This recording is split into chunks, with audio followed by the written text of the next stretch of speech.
Well, I think some of them Humane Society people wanted those little dogs too, like Sylvia Madsen. Well, that appeared, you're right. When they came out and they were looking for the little dogs, Yeah. they never took any of the other dogs. Yeah. They came out to the house to get the little dogs. Yeah, breed them or whatever they're going to do. No, to just take them like that. Well, Yeah. that was not an issue. It was with There's them. nothing wrong with the little dogs. No. You see, to come out and just take them like that. Yeah. I don't know. The whole thing didn't look right to me. Actually, the thing that really bothered me is that I don't of persecuting anyone. Yeah. That wasn't up to me, and I want nothing to do with that. In other words, I have no idea, but it just seemed to me that they wanted more to get rid of Pam than they did the dogs. Yeah. More to get rid of Pam than they did the dogs. More to get rid of Pam than they did the dogs. More to get rid of Pam than they did the dogs.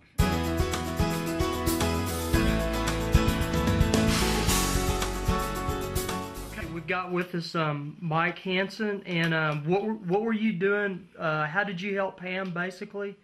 Well, she did the work. She's a registered nurse and would travel around the county, basically, or even out of the county, and earn the money. And I would take care of feed the animals and water them and build their pen. Your dad helped also, right? Yeah, my dad So- was there just about every day. So Pam wasn't just doing this thing all just by herself. No. She actually ended up having some help. Yeah, she had help. She had me and my dad mostly. Dad would haul water and dog food and hay and stuff. So did you guys pretty much make sure that the animals had food just about every day or something Yeah, like that that? was a job. Every day, Pam was a stickler on that. Even if they had a little bit of food in their dish, to put some more in there, make sure that they had some. Of course, a lot of times they would eat theirs for the day, but the next day we made sure that they had, and water. They have to have water, even in the cold weather. We were out there cutting the ice and putting Okay. water in there for them. Horses that didn't have access to water on private property. Horses that didn't have access to water on private property. Horses that didn't have access to water on private property. Because there's some people that were saying that there was absolutely the dogs absolutely, when they got there, they had absolutely no food, and horses didn't have water. Is that accurate? That's an out and out lie. I've had, even when I caught them, when the first time they were there without without a warrant or anything, and they had a movie camera and was taking pictures all around there, and they said, well, there's no water. And I said, well, yes there is. And number one, I had some in the back of the truck, and number two, we walked over to this trough, and there was about 3 or 4 inches in the bottom of it. It was getting down, but the horses were in no distress, and everything was under control.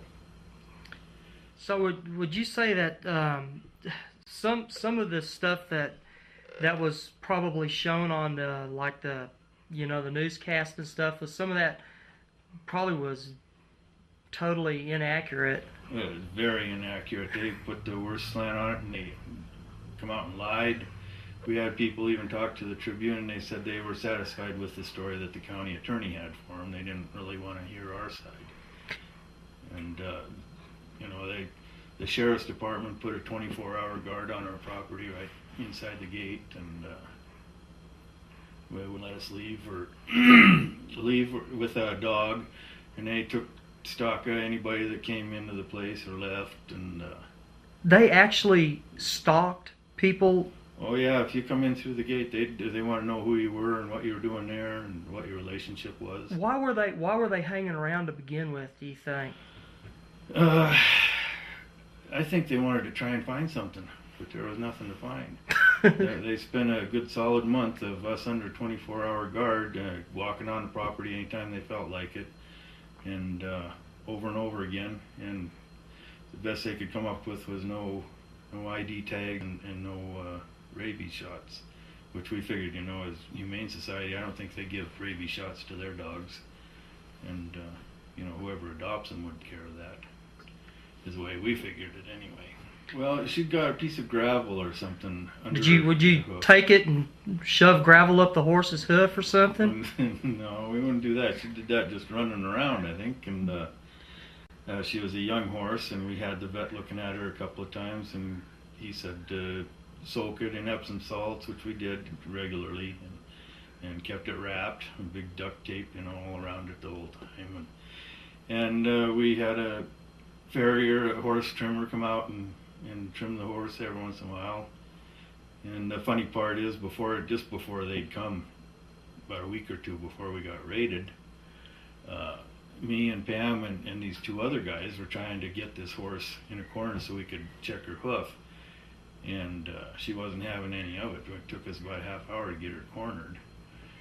And then after the month where these idiots had taken the horse, she could barely walk. They just walked right up to her and took her off and put her down without a warrant or anything else.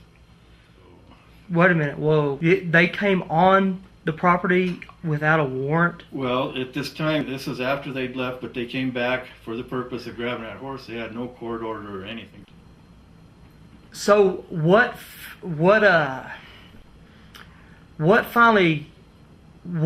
how did they end up deciding just to go ahead and make a raid on your place?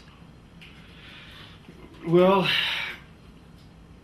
I guess it started with these stipulations that we'd gotten two attorneys, and when they first come out, they said, this is ridiculous. You got some big civil suits coming when this is all settled, because they've done nothing, that there's no reason for all this. And within a week, they were calling up saying, well, there's going to be some people coming out, and would you guys mind having a psychology test, see if you're nuts or not, and all this kind of stuff. And we found out that they'd agreed to some stipulations that we never knew about, never heard anything about, or signed them or anything else.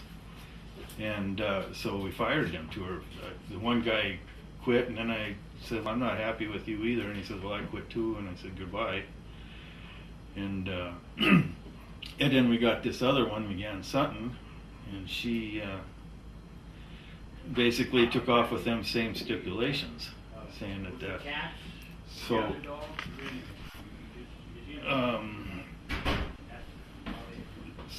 so she started she was giving in to all their wants and desires. They had people coming out to check the animals for, like Gene Hodges, they hired him to come out and inspect the animals, and they had other vets coming out, and we had our vets coming out.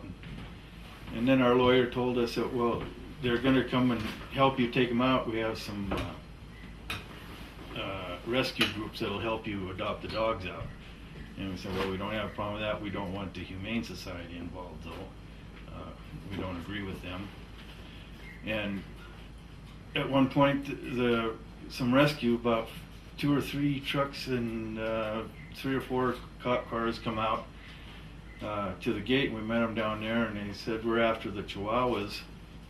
And nobody introduced themselves or told us who they were or anything. And we said, you're not coming in after the Chihuahuas. And there was a big hoopla. And they said, well, we heard you're adopting dogs out, which our attorney had told us to do, before they can, as long as this is happening, adopt some dogs out. Did I mention that we were told not to adopt the dogs out before? No. Oh, well, I'll throw that in there too. Then a year previous, they told us we had to become a kennel club, and another term we had says just jump through the hoops and everything will be okay. But it wasn't. We had a big board to go face at one time, and the lawyer backed out, and we didn't join this kennel club. So you had to be a kennel club to be able to adopt out an animal? Well, that's what they were trying to say, and we found out later that was baloney. That's not a law or anything else. They were just trying to push us through some